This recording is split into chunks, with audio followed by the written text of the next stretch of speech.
I write for therapy. It's sometimes if I'm feeling a particular way, I'll just get out my laptop and start ticking away at it. And I wrote something one time for my kids, and I sent it off I was telling a buddy of mine about it, and I sent it off to him, and he said, you ought to publish that. So I did. And now 250,000 readers later, and I don't know, 2-3 years, and it's every week. And sometimes I regret doing it because sometimes it's a little too much to try to do it every week, as you know. But you just stick it out and do it.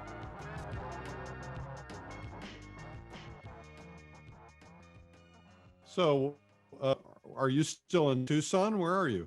I am. I'm in Tucson. I am hanging out in Tucson in my gallery. And today there's just like way too many people coming into the gallery too. It's like somebody didn't get the note that we're in a pandemic, full ass pandemic. Those pesky customers. Those pesky, don't they know I have a website that can just shop online? I'm happy to talk to them via Zoom or some other thing. It's really funny. I mean, there's a bunch of people that walked in. I'm like counting heads and I have a 7,000 square foot gallery. So it's not like it's a small space, but I'm still like, get away, go this way. When I was last there, you had two spaces. You had one kind of in the old part of town, I think, and one somewhere else. Oh yeah, that was a long time ago. That was 2009, probably, or 8. Are you in one of those same spaces? Neither of those spaces, actually. Oh, okay. So yeah, I'm up at in the foothills now. So sunrise and cold. So right by Ventana, if you know where that is, Lowe's Ventana. And how's business? Business has been really good. Yeah, no, Good. I can't complain. We've been doing other things just like you have been doing other things. Yeah, it's been fun watching your progression. By the way, we're live now. We have Eric Rhoads on the Art Dealer Diaries. We had a fun technical issue where we couldn't hear, and we both do podcasts. And so, you would think we'd be good about this, but we were both struggling with it. By the way, quickly give a shout out to your podcast. So it'll be in the first part so people go hear it. You want me to give a shout out to my yours. I want people to find your podcast, the Plein Air podcast. I've listened to it. Oh, okay. Well, it's a Plein Air. I have 2 of them, actually. I have, actually 3, if you really think about it. I have the Plein Air podcast, yes, which is wherever podcasts can be found. I have one called the Art Marketing Podcast. And then I haven't got this one actually on podcast software yet, but for at the time we're recording this, for 215, 20 days, I've been live on Facebook and YouTube every day at 12 noon Eastern and also at 3 p.m. Eastern, doing artist demos and so on, interviewing artists, etc. So, yeah, that amazes me. I saw that. I follow you, actually. I read your Sunday coffee time with you, which I encourage people actually to listen, get this blog. It's what do you call it? Eric's Coffee? It's called Sunday Coffee, but you can find it because we couldn't get sundaycoffee.com. It's coffeewitheric.com. Yeah, Eric, coffeewitheric.com. Yeah, that's right. So yeah, I read it every day, and it's every Sunday, and it's fun. I mean, I get an insight to your psyche. You really do. You don't hold back, which I like. And you know exactly how you're feeling by reading what you've written in that podcast, in that blog. So I write for therapy. It's sometimes if I'm feeling a particular way, I'll just get out my laptop and start ticking away at it. And I wrote something one time for my kids, and I sent it off I was telling a buddy of mine about it, and I sent it off to him, and he said, you ought to publish that. So I did. And now 250,000 readers later, and I don't know, 2-3 years, and it's every week. And sometimes I regret doing it because sometimes it's a little too much to try to do it every week, as you know. I do. But you just stick it out and do it. Yeah, I mean, it's hard, right? I mean, when I see your schedule, I think I'm pretty busy, and then I read your schedule and see what you're doing. I'm like, this guy's even way crazier than I am. Because I kind of doubt that. You're a pretty busy guy. Oh, I don't know about that. Doing a live Facebook interview, and these are not like 10-minute things. These are long things, right? Long formats. They're 1 hour. Yeah, every day, right? Yeah. So what happened is, like everybody else, the first couple of weeks of COVID, we were flipping out. We didn't know what to do. We didn't know how it was going to impact our business, but and we didn't, certainly, I don't think any of us thought we were going to be in quarantine more than a week or two. And I kind of, for the first week, I didn't do anything. And then after the first week, I got my crew together and I said, look, we are either going to go out of business because this is, all of a sudden everything stopped, right? Right. And I said, we're either going to go out of business or we're going to have to step up and pivot and see if we can come up with something that's going to help. And if nothing else, we'll be helping our readers or customers. And I said, so what do we do? And one of my guys said, one of my guys came out of radio like I did. And he said, you should do a radio show. And I said, well, what do you mean? He said, go on YouTube and do a radio show every day and just talk about art. And I said, okay, I'll do that.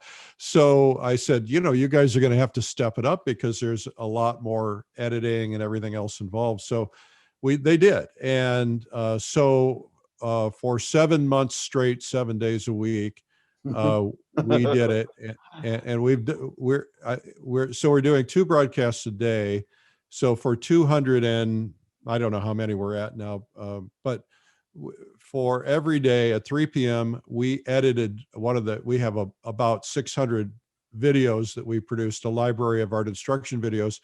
And so we've been giving samples of those for about an hour every day and editing in interviews and stuff. So somebody has to sit down and edit those every day and then post them. It's taking one person 3, 4, 5 hours a day. Oh, yeah. And then for the 12 noon, I was writing something every day. I started out by doing art marketing training. And after about 2 months of that, it was exhausting, right? Because I was like, okay, I've already come up with material for 3 or 4 more books. So what now? And finally I said, let's just start interviewing artists. That'd be a lot easier. And so we put artists on and they're doing demos and so on. So I've got my folks involved in scheduling that and training them and getting the video ready and everything else. So that, it's been a big job, but it's the best part about it, Mark, is that it's really making a difference in people's lives. I've literally heard from hundreds of people. We on the 3 p.m. after 60 days, we had over 1 million views. On the daily, we're getting about 10,500 a day, and we're on different platforms from YouTube to Facebook, Instagram, Twitter, et cetera. And so people are contacting us from all over the world. They're saying things like, I never painted in my life. I never considered it was something I would do. I never even believed I would have the talent to do it. But watching these other people has given me ideas and confidence. So I've started painting. I've heard from people who have said, I haven't painted since I was a kid or since I was in college. And now, I'm retired and I'm going to pick it up again. So it's bringing a lot of people together, and it's bringing a community together. Every day at noon, there's people on from probably 30 different countries. Wow. So it's really been gratifying. It's been a lot of fun.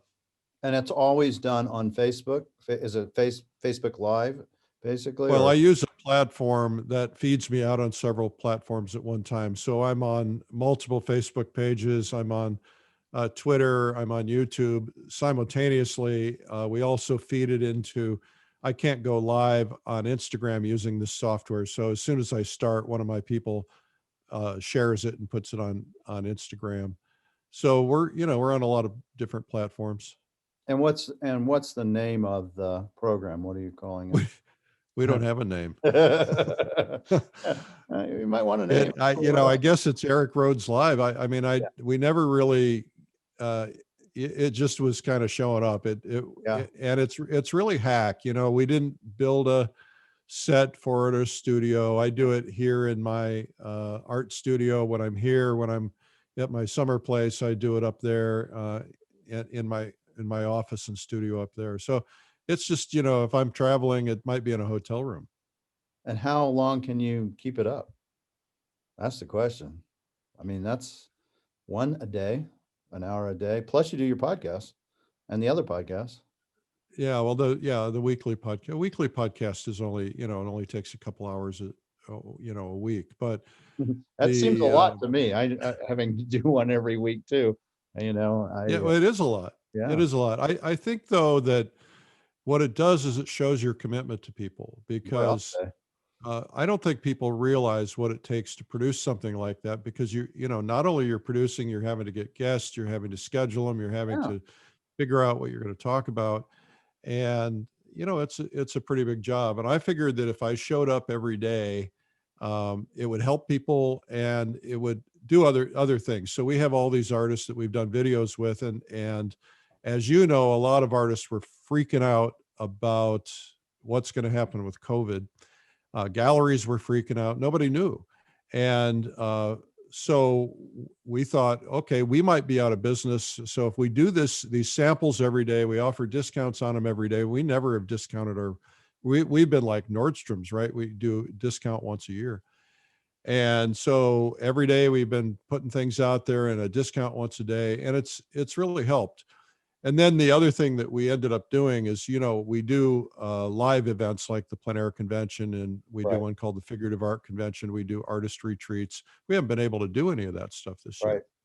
So we pivoted and did Plein Air Live, which we had about 1,200 people on. Then we did one called Realism Live, which we had, I don't know, close to 1,500 people on. And now we're doing one called Watercolor Live in Right. January. And we're already close to 1,300 signed up with a month and a half to go, 2 months to go, really. So that's really helped us survive. It, it's it's been a time to put on the big boy pants. Well, I would think when you see the success, right? I mean, you're talking a pretty short period of time, 6 months, that your mind has to go, okay, is this a new paradigm? I have two magazines. You have Plein Air and you have Fine Art Connoisseur. But is this a new paradigm and new way that you're going to do things in the future?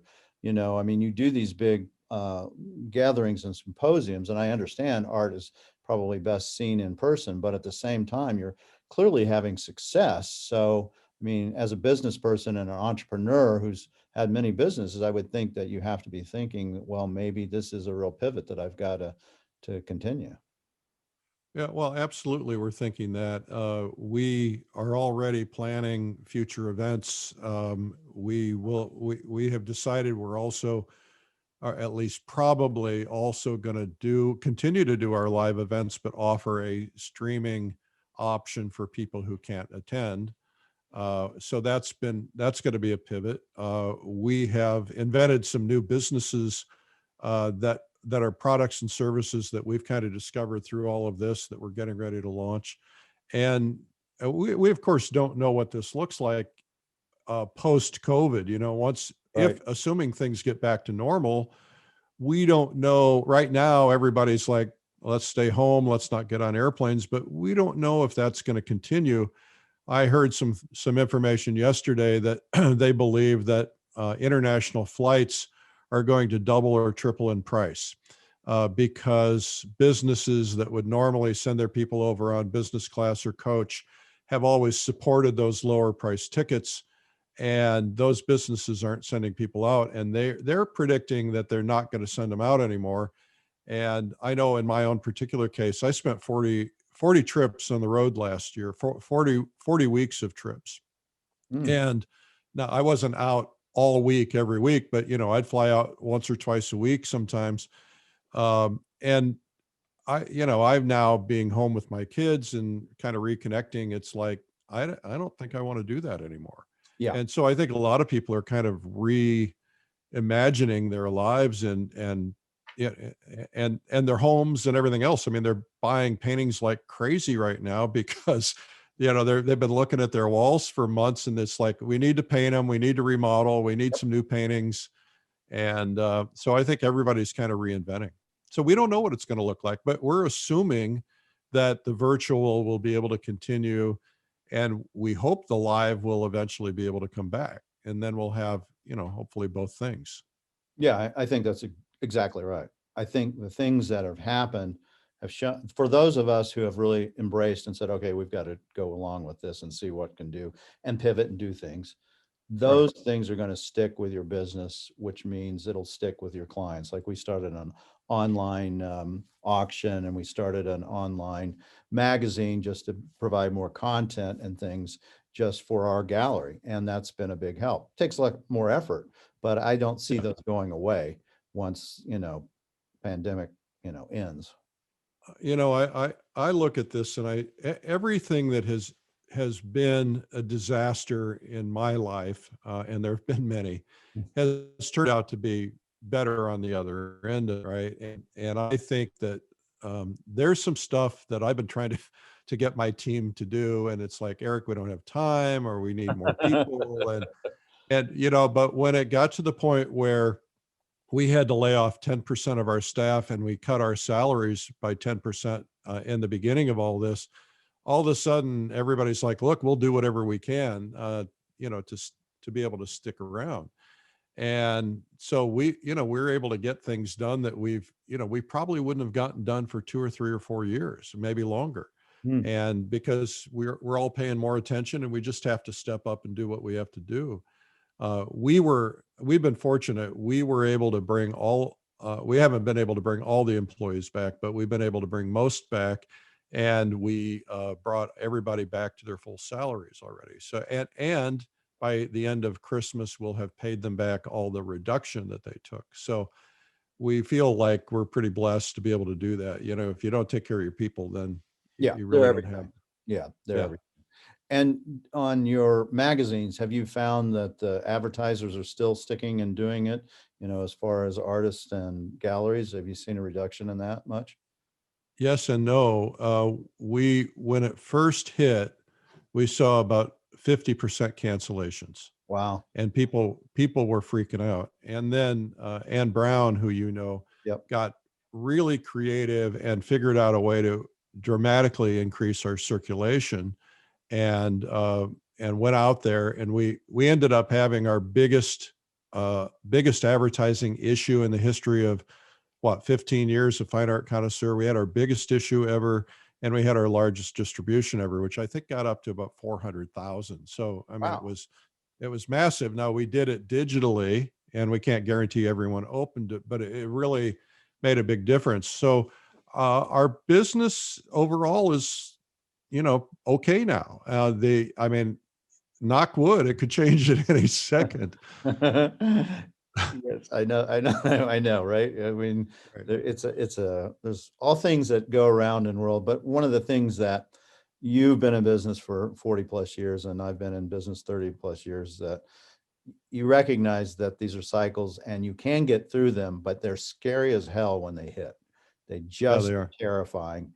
And I think I got some solace from reading your coffee blog, just to see that, your feelings and what was going on, and you were really concerned, and you put it all out there, right? You said, hey, I could go under. And Yeah, well, there's no reason to hide that stuff. I suppose earlier in my career, I would have, maybe been a little concerned about being quite that forthright. But you get to that stage in your life where you just don't care what people yep, think anymore, and that's true. Yeah, it is so very so true. it I think people appreciate the honesty, I do. because we're all feeling it, and we're all scared to death. We don't know what's going to happen. We don't know if our family members are going to get this disease and die, Yep. or if we are. And so I think that's just the best policy right now. I mean, always, but when I was 30, I probably would have never said that. I wanted to appear to be strong. And, Right. and, and now I realize that being strong is being vulnerable.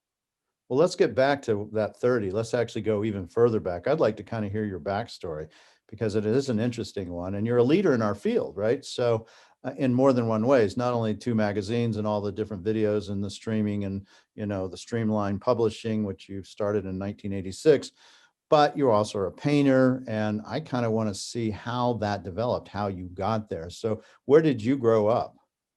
I grew up in Fort Wayne, Indiana, pretty typical middle class family. My mom was a stay home mom, as probably most moms were at that time. Um, I used to paint with my mom. She was kind of a crafter. She did a little of everything, and I'd sit around the table and paint with her. My dad was an entrepreneur, still is. And my dad's living, he's 93. The, um, the entrepreneurial side of things won, I guess, a boy looking up to his dad. And so I would listen to my dad. He'd be constantly on the phone, or he would take us as kids, and he would take us to business meetings with him, including serious meetings. He'd make us put a suit and tie on, Oh, that's great. and That's we fantastic. go meet with a banker or something, and he would always, in the middle of those meetings, he would ask our opinion. What do you think? Well, we were like, duh, we're kids. But it helped us kind of get comfortable with that environment. So I think I was just naturally entrepreneurial because I didn't have the fear, because I grew up around it. And I, of course, did not understand as a kid the struggling and the financial problems and all the things that he went through trying to make it. So anyway, I went the route of an entrepreneur. Kind of. When I was 14, I had fallen in love with radio. I listened to the radio all the time, and I liked listening to the DJs. And I was a member of, do you remember Up With People? Yeah, of course, I do. I was a member of a local Up With People singing group. And our group was basically two things. We would do shows, but we would do community service. And so we were out doing a community service project, and I met this other guy about my age, and he was bailing out, and we were all still working. I said, "You can't leave. We're not done yet." And he says, "No, I have to go on the radio." I said, "Well, I'm coming too." Uh-huh. And so I went and watched him do a radio show. He was probably 16 because he had his driver's license. And it was on a little local college radio station that nobody listened to. But I was totally enamored with it. So I went to his show. Every time he had a show, I went, and he would teach me how to do all the stuff. And anyway, one day the guy that ran the little college radio station said, "Do you want your own show?" And so they gave me a show. And then I applied, practiced and applied, and worked for a little local radio station running the Sunday morning church tapes. And my big moment every hour was I got to do the top of the hour ID live, and we had FCC required. This is, the station name. And yeah, let's hear it. And then let me hear that. Let me hear it. You probably still know this is WLYV Fort Wayne. But at the time it sounded more like this is a cracking voice. And so I fell in love with radio. I decided that's what I was going to do. So while I was in radio, I got a job while I was in high school, got a job at a local radio station, and then parlayed that into another job at another better radio station, and so on. And I ended up, when I was 17, instead of going to college, I ended up getting a job at a top radio station in Miami, Florida, a station called Y100. What year would this have been? 73. Yeah, so just the Vietnam War has just tailed off, so you've escaped getting drafted. Yeah, I escaped. I can remember those reading the lottery numbers on the radio. It was frightening. Oh, I bet. I know you probably were there too, right? I'm a little younger than you, but my brother was right in the heart of it. Your brother was, yeah. Okay. So it's very vivid to me. Yeah. So anyway, I got this job in Miami on a top radio station, working for some really good people, and I learned a lot. And I that led me to all kinds of things talent related. I was on the air. I was going to rock concerts, introducing bands. I was going backstage and hanging out with people like the Bee Gees, and it was really a lot of fun. And what was that like, by the way? We're hanging out with the Bee Gees. There's a special coming out on HBO this week on the Bee Gees. There is. Yeah, this Saturday. Well, it was the Bee Gees. It was Casey and the Sunshine Band. It was all the disco people that were in Miami. It was, well, first off, they were all doing coke. Yeah, I'm sure. Everybody was doing coke, and I wasn't doing coke. I was afraid of it. I was a kid from Indiana. I was afraid of it. But everybody was coked up all the time. That was the big thing at the time. Because I have this entrepreneurial spirit, I did the DJ thing, but I also, nights and weekends, I would do photography. So I was a wedding photographer. And because of getting to know the Bee Gees, Carl Richardson, who was their top recording engineer, was getting married. They hired me to be the photographer for the wedding. And then, so I did the wedding, and they invited me over to the house after I went to reception. And then they invited me over to the house, and I had to go on the air. And it's like, I wanted to call in and say, I can't go on the air. So I missed that. But it was, I mean, they were just like everybody else. They were just really nice people. And most of them are gone now. Yeah. But it was really, it opened my eyes to a lot of things, and exposed me to things that I realized at the time I was really, really insecure. I met a lot of these people. A lot of them would befriend me and invite me places, and I was like so insecure, didn't feel deserving, that I would turn them down. Mm, And I wonder what would have happened if I'd have gone. Now, some of them were probably, Coke parties or orgies or whatever. So I right. probably escaped a bullet because I was pretty young. Yeah. But May have effect. it was an interesting era. So anyway, I did the radio thing. I parlayed that into learning what we call programming, which is essentially the person who comes up with the content of a radio station, hires the DJs and so on. And I learned that. And one of my buddies said to me, he said, listen, if you want to really get a good career, he says, you have to go beat somebody who's famous. You have to, target a town and target a top programmer. And if you can go and beat that top programmer, you'll get a lot of trade press, and your career will soar. That was great advice. So I picked a guy by the name of Bill Drake, who, he was like the top of the top, and he owned his own radio station in Fresno, California. So I applied and talked my way into a competitor that was the lowest in town. And within 1 year, we were the number one station in town. Well, all of a sudden I got all these job offers in radio, and I had so many job offers that I started a consulting company with this guy that recommended that. So we started radio consulting called New World Communications. And we did that for, I don't know, 5 or 6 years.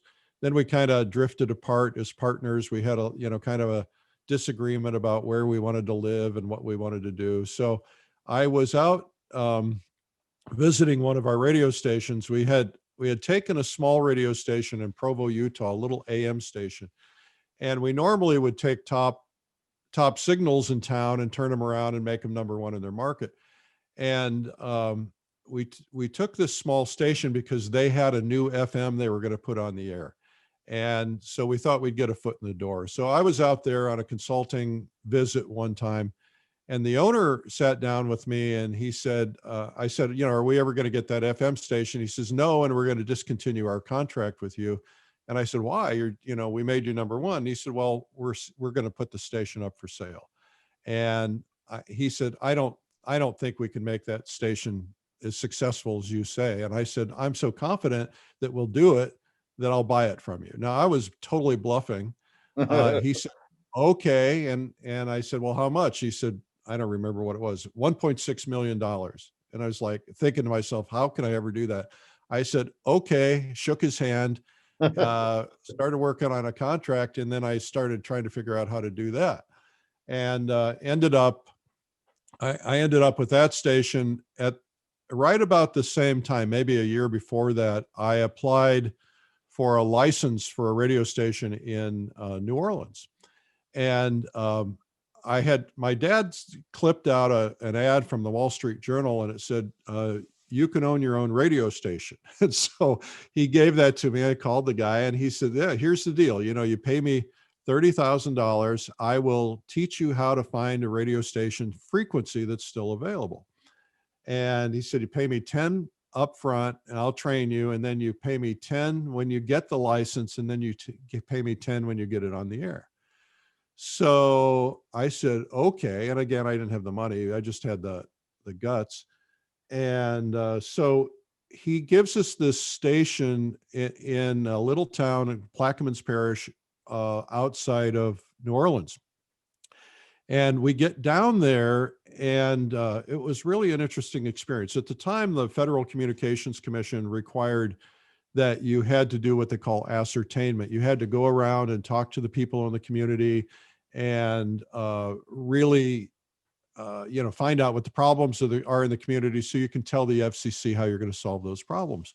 So my partner and I went down there, and people would slam their door, the doors in our face, and nobody would talk to us. Hmm. And finally, we ended up in this one place. It was a local attorney, and he says, "Listen, boys," he said, "you're playing with fire down here. You need to get out of here." And we said, "What do you mean?" We're both young and naive. He said, "Listen, this is a town that's controlled by the Perez brothers. Brothers, he said, were the equivalent of the local mafia. He said they control everything down here, and this is dangerous. If they don't want you here, you could end up with the alligators, just like TV." And we said, "Oh, come on, really?" And he says, "No, seriously." So anyway, I decided we should go talk to this guy Perez. And so we go to he's the mayor, right? And we go into this Of course he is. little office, and it's just like a scene out of a Cool Hand Luke, right? There's the slatted windows and the big fan, and we go in and we meet with this guy, and he's wearing a white suit, white boots, white hat like Boss Hogg, big cigar, and he says, "I understand you boys want that radio frequency here." And "Yes, sir." He says, "What do you intend to do with it?" "Well, sir, we're going to serve the community." He said, "No, you don't. That's not what you want." He says, "You want to do it so you can serve New Orleans just up the road." He says, "I'm no fool." He said, "There have been 60, maybe 70 people down here trying to get that license." He said, "You might as well just skedaddle out of town." He says, "I don't want you talking to my people." He said, "What might happen is if you talk to our people, sheriff might pull you over. He might find a bag of cocaine under your back seat. He might put you in jail." He said, "Around here, when you go to jail, you end up in the alligators." And it's like a movie. And of course, we're like, this is just complete BS, right? So anyway, we're being respectful. "No, sir, we really want to get that and serve the local community." And he says, "Listen, boys," he said, "to put that tower up," he says, "you need a permit." He says, "I'm not going to give you a permit." He says, "I own the other radio station in this town." He says, "You're not going to get a permit." So we didn't know what to do. And so we kept talking to other people, and we noticed we were being trailed by a police car. And so I thought started getting a little scared. So I said to my partner, Jerry, I said, "I think we need to leave." So it's pretty late. And so we drive all the way back to our motel in New Orleans. And that cop car followed us all the way to our motel, pulled in beside us, and sat there. And we're freaking out, right? So we're thinking, okay, what do we do? So we just turned off the lights and pretended to be going to sleep. And about 2:00 in the morning, that car left. As soon as he left, we got in our car and we went to the airport, never to never to return. Anyway, I called my FCC attorney, and I said, "This is what happened." He said, "Well, the FCC requires this ascertainment. They will not give you a license without it." I said, "Let me write them a letter and tell them that I think that they should give it to us anyway, and here's why." He said, "Well, I'll present it." He says, "But there's not a snowball's chance in hell you're going to get it." So I wrote the letter. The FCC granted me the license, and I got the license. I put a big radio station on. I could not build it in that community. They knew why, because I was told that. So they actually granted me permission to go to another county, moving the city of license, and we put it up in another county, which got me closer to New Orleans, which got me a better signal in New Orleans. And then I sold that. And so, but at the time, I had the two radio stations. I had an AM in Provo and FM in Salt Lake, and then that FM in New Orleans. Long story, sorry. No, that's a very fascinating one. You ever wonder what happened to that mayor? You wonder if that town is still kind of like it is?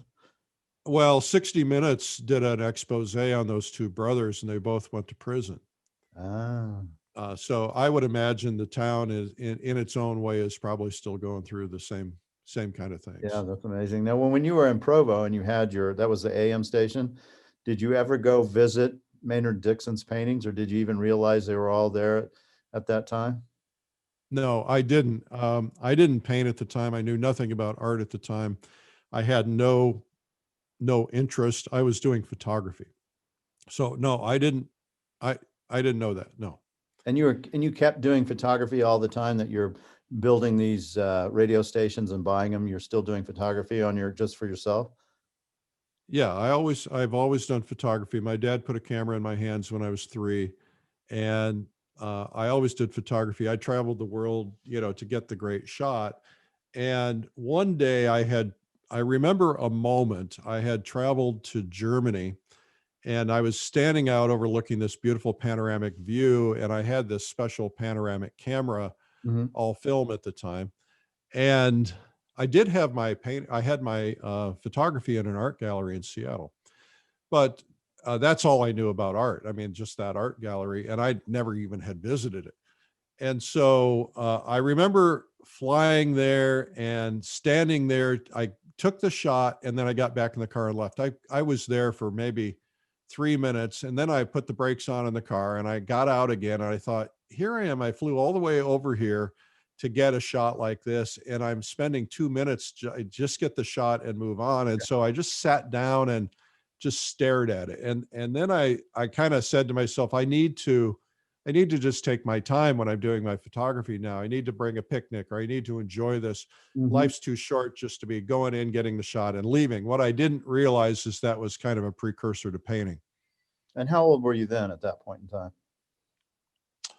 Oh, well, I didn't start painting until I was 40. So I was probably under 40, 30, Yeah. 33, 35. But it was already ruminating in your head that there was something there. Clearly, you're an artist if you're doing photography and you're going across the country or world to get photos. You're an artist at that point already, whether you Yeah, realize right. it or not. Yeah, well, I didn't think of myself as an artist at the time, but yes, correct. Clearly. Yeah. And you still do the photography, by the way?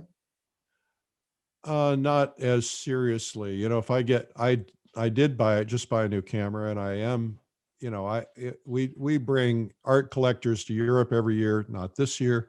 Right. And so I always do a lot of photography when I'm there, but I also paint when I'm there.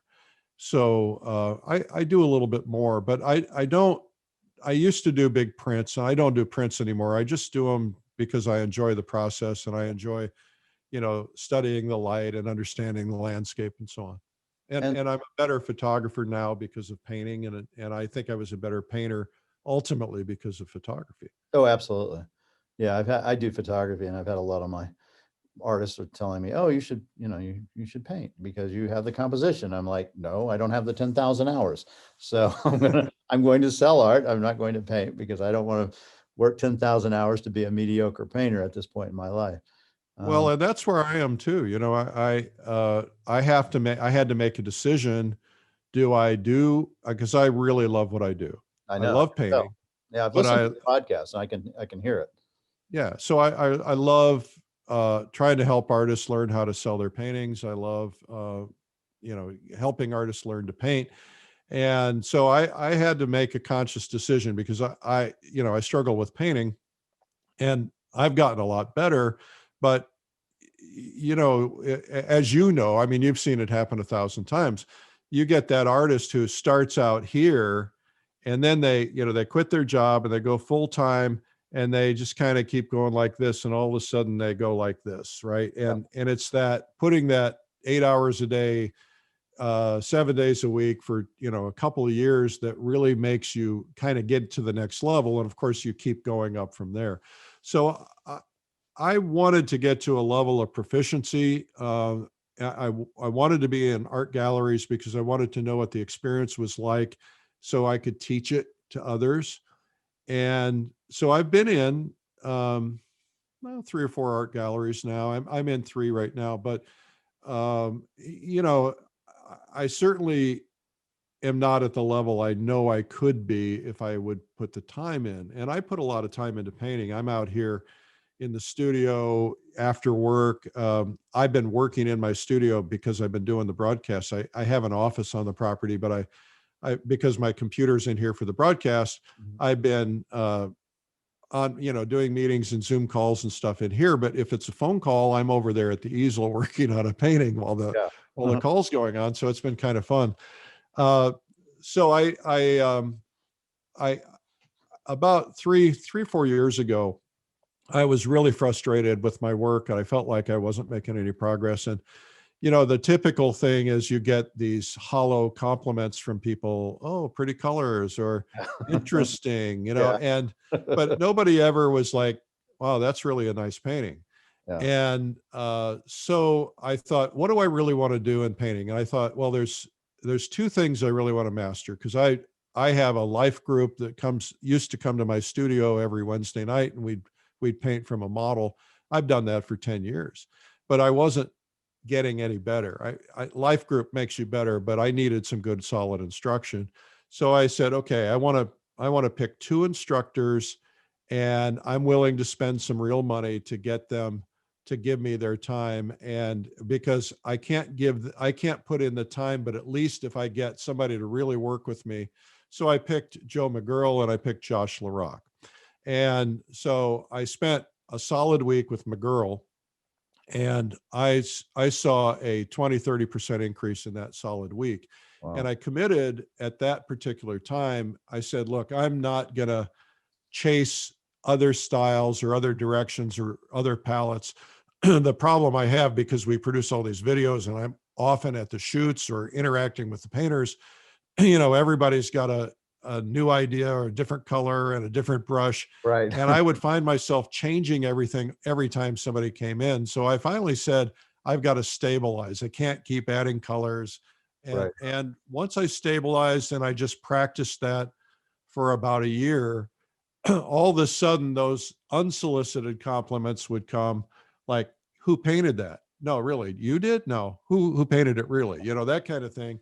And that's really made a big difference. And so once I kind of moved in that direction, my paintings started selling.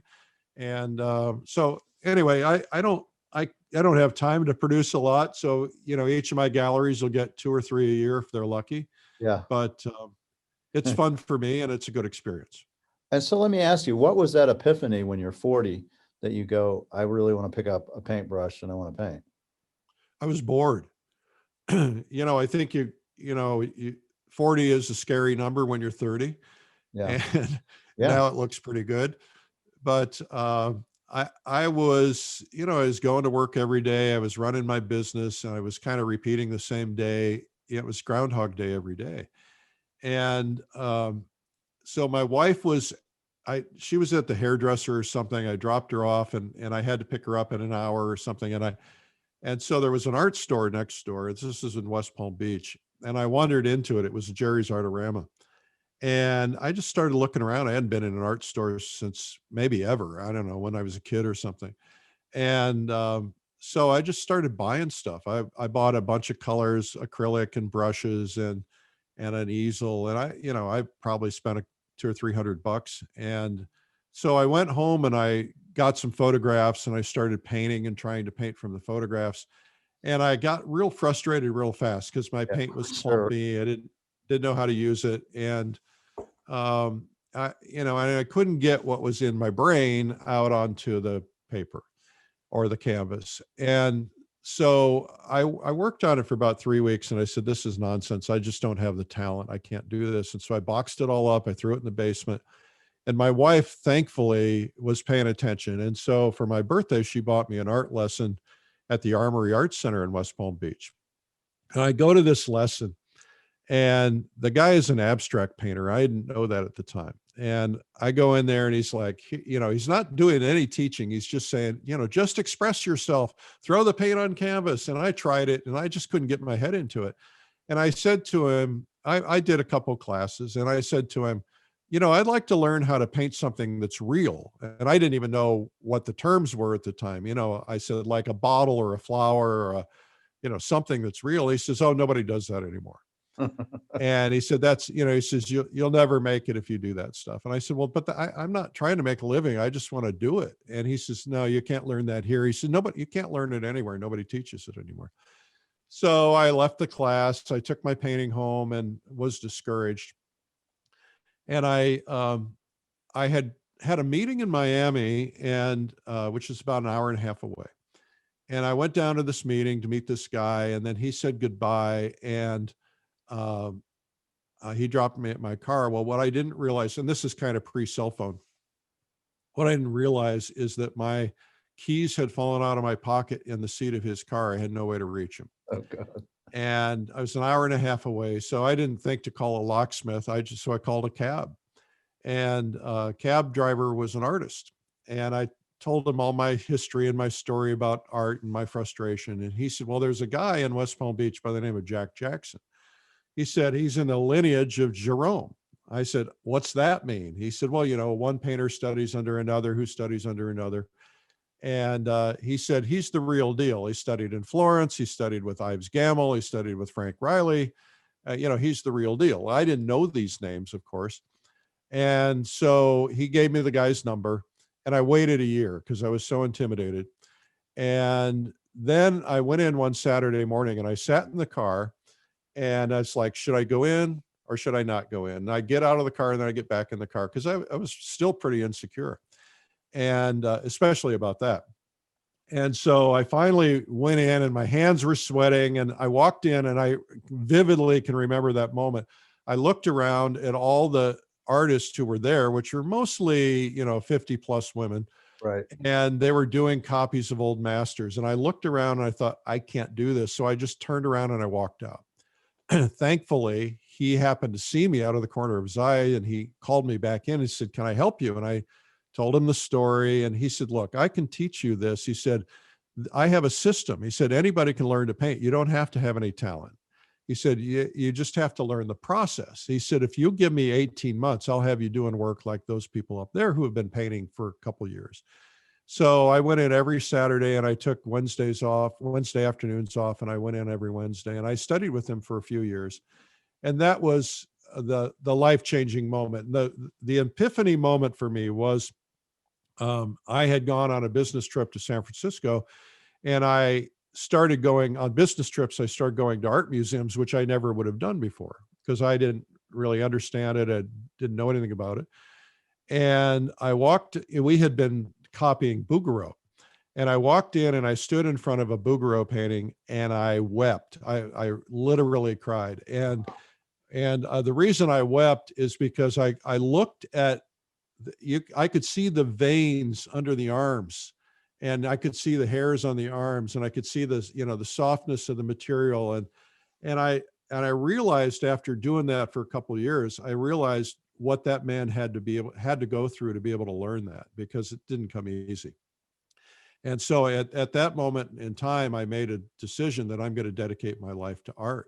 So when I went back, I started looking for opportunities. Well, shortly after that, I had been pitching a .com idea to a venture capital firm, and they called me out several times. Finally, they gave me a bunch of money and said, we're going to fund your company. You need to move out to San Francisco.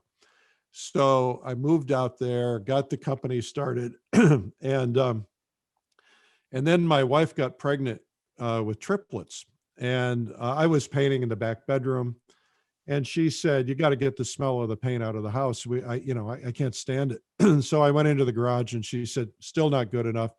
So she said, "You might as well give up painting anyway, because you're going to be too busy being the father of triplets." I said, "Not an option. I have to paint." So I decided we lived on a golf course. So I said, I'll go paint outside on the golf course. So I took a card table, a chair, a studio easel, a box of paint, 5 trips out to the corner of the golf course where there was no golfing going on. And we had a beautiful view. And I started trying to paint out there. Well, of course, it was a disaster, because painting outside is always a disaster when you first try it. My canvas kept blowing off the Right. easel, and bugs and, everything else. But that's when I first discovered plein air painting. I didn't know it was called that. And I went to a business trip in LA, and I met with a guy named Dick, a friend of mine. And I was telling him about, I had seen a certain type of painting, but I didn't know what it was called. And he says, "Oh, that's plein air painting. Let me take over to this bookstore." So he bought me this book, Plein Air Painters of the North and Plein Air Painters of the South. And that's when I discovered what plein air really was, and the old California plein air painters and so on.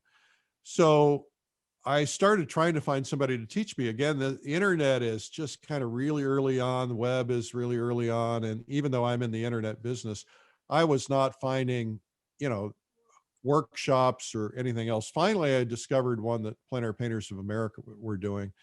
And I went to that, studied with Matt Smith and Ken Oster and you know, a bunch of them.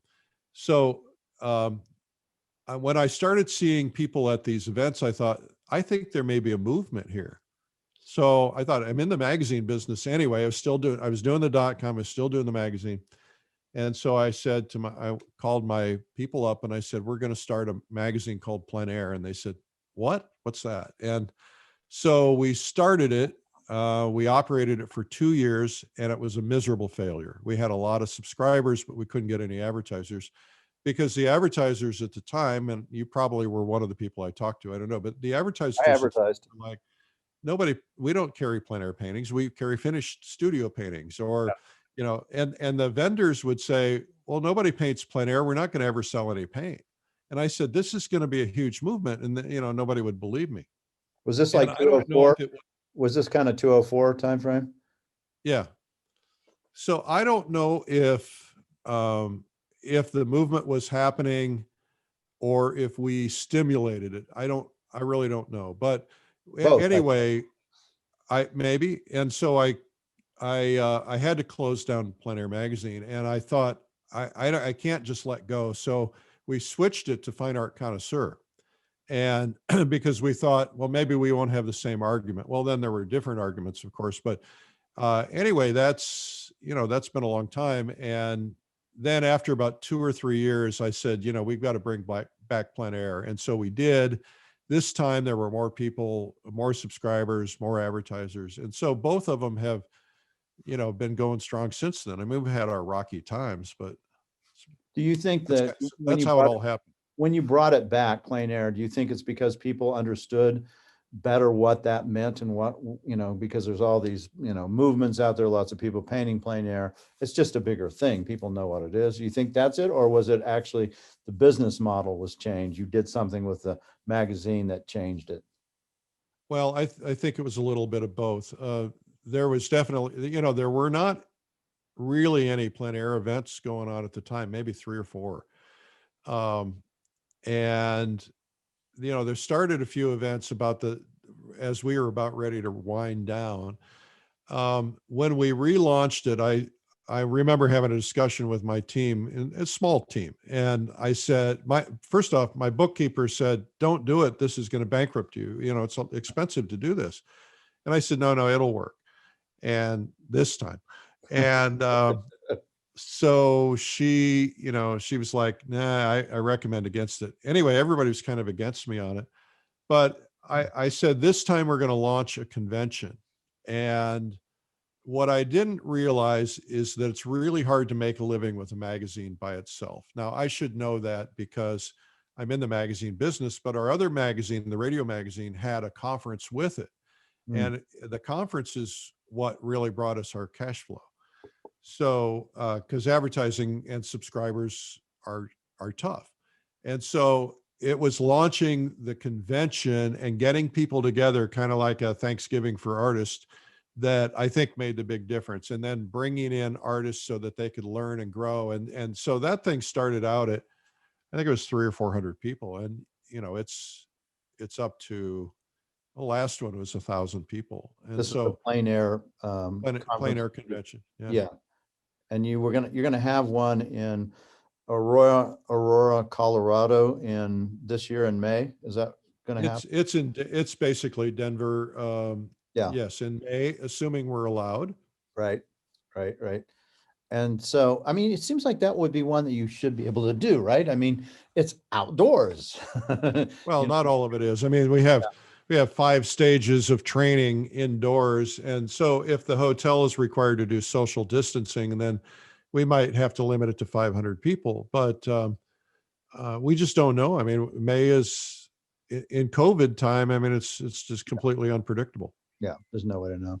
Yeah. And we canceled twice. We rescheduled, moved to Santa Fe. They were going to do it. And then Santa Fe went into lockdown. And yeah, I remember that. So. And what made the magazine you first started, was that a radio magazine before you did Plein Art Connoisseur? We need your support for the Medicine Man Gallery channel, so make sure to click the subscribe button and tap the little bell icon to be notified when we upload a new video, which we do every morning on Wednesday and Friday. See you soon.